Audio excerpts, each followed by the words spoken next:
Everybody, welcome back. The Eye of Sauron. We have to watch out for that because what we didn't realize is that we were living in Middle Earth the entire time. And maybe J.R.R. Tolkien was onto something here. He was a master in word history, etymology. And from that, he probably came up with the idea of hobbits in his book from something that has a legitimate historical record. Jason, what are we talking about today? We are talking about a species nicknamed hobbits. Between 700,000 years ago and 60,000 years ago, I don't know how to say this word, diminutive. This article is in livescience.com. Diminutive. We looked it up. Diminutive. Yeah, early human walked the Isles of Flores in what is now Indonesia. Oh, wait a minute. Go ahead. You're telling me we had hobbits in Indonesia? It wasn't New Zealand? No. These guys. We've had it wrong the whole time? Dude. So, they have it wrong all the time. How long have humans been around? Way longer than we've predicted. We don't even know. We still can't even figure out how the pyramids were made. Come on. No, I feel like we're so out of touch with reality. It's pathetic. The fact that we have a bunch of humans storming around at 3 feet 6 inches, small brained, large feet, tool makers. I mean, could you imagine the long bottom leaf that these guys were ripping over there in Indonesia? Think about this.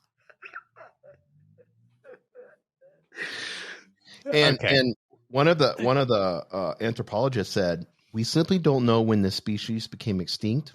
And he said this, or indeed, I did dare say, we don't even know if it is extinct. Okay. So there are some possibilities, as anthropologists said, they're still alive. Okay. So somewhere in the jungles of Indonesia, there's a Homo floresiensis, which is a real life hobbit, very much a human being like you and me, Jason, but small, with small brains and large feet, with tools, running around the islands of Indonesia, possibly still alive. But we found a record that somewhere between this 640,000 year scientific gap, this person existed. First of all, that gap is ridiculous. If that's the best we can do for carbon dating, we got a lot of work to go through. But when they say we simply don't know when the species became extinct, that tells us you don't know anything at all.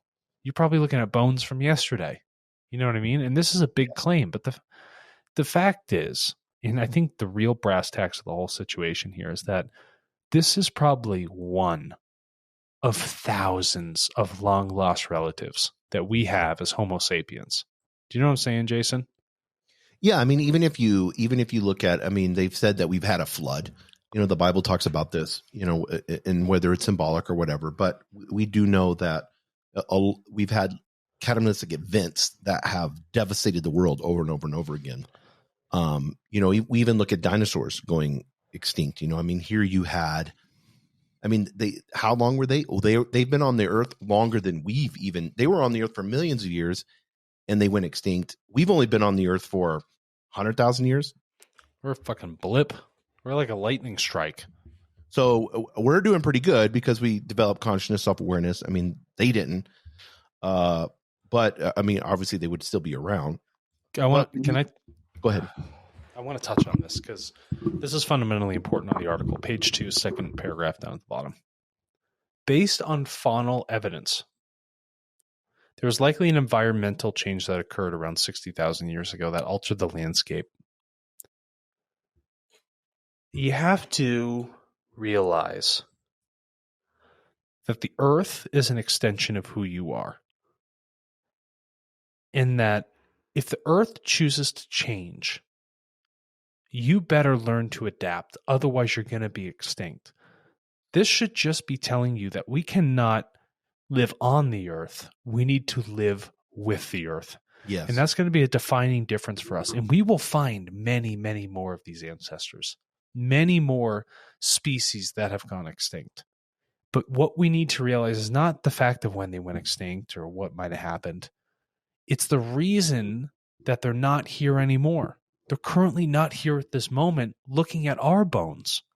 It's because the earth is the thing that will outlive us all, because it's the thing that affords us the ability to survive, eat, breathe, and live, and make pretty bad choices as a collective so far for treating our planet the way it has been treated.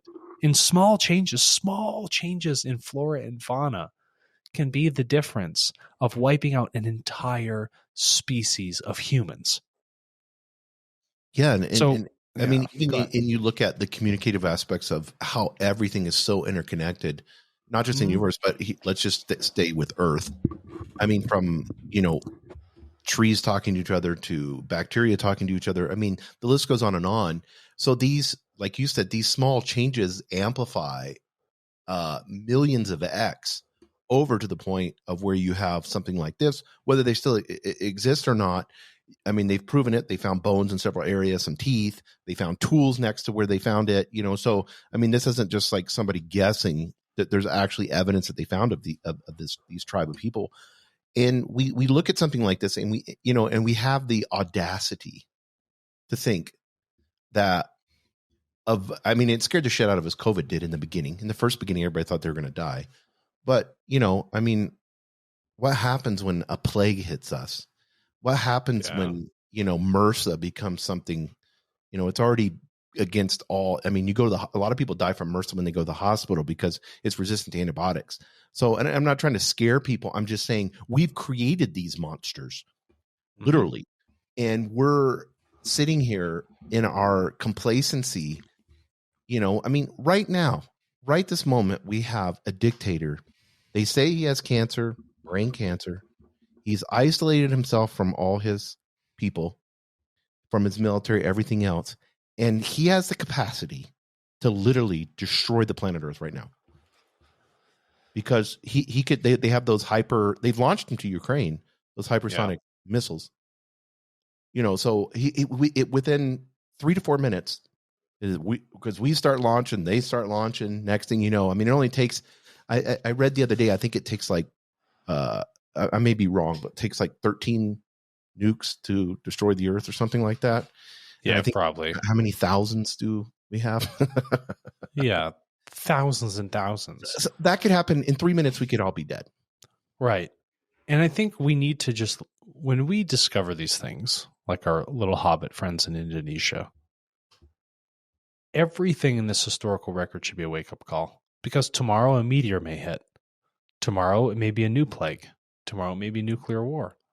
So are we going to spend our time running around, wasting it, talking about the differences among us, rather than how we can actually work collaboratively and continue to evolve and not become the bag of bones that we see here in the dirt, hiding in the bottom of the jungle floor? I think these are the things we should continue to focus on, right? And not look at it from the perspective of, oh my gosh, like look at what we can study on this. It's not about what you can study. It's about what's to be learned from what you just observed, so that it can change how you make your decisions now in this life. And that's the focus we need to have.